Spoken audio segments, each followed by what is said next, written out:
بتنزلوها هيك.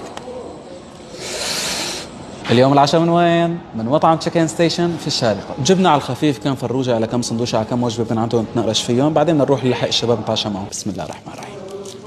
شوف لي على هالمنظر، الدجاج محكون حقن بالحر.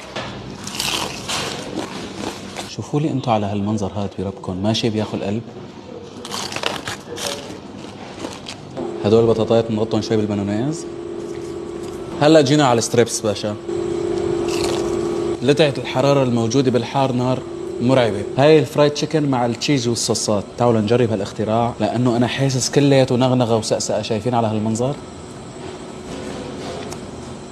نعم، الأساس صح فالأكل كله طيب. عندهم سندويشة اسمها التويستر، شلحناها أول شيء. فيها عبارة عن ستريبس وموزاريلا. يا محمد إيش عم بتشرشر. بسم الله.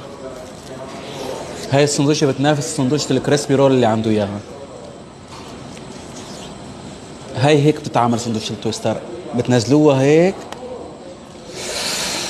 قال لي يا يمه لحسة شيدر ما بنكتر. يا أسافة على هيك سندويشة تخلص. ترى على فكرة أسعار المطعم جدا رخيصة، يعني تخيلوا مثل هاي السندويشة حق 12 درهم فقط. الحمد لله رب العالمين. هذا كان عشاء اليوم، ما ثقلنا بدنا نروح نتعشى مع الشباب. إن شاء الله يكون عجبكم الفيديو، وكالعادة يا سادة الصلاة على الحبيب تجلب السعادة.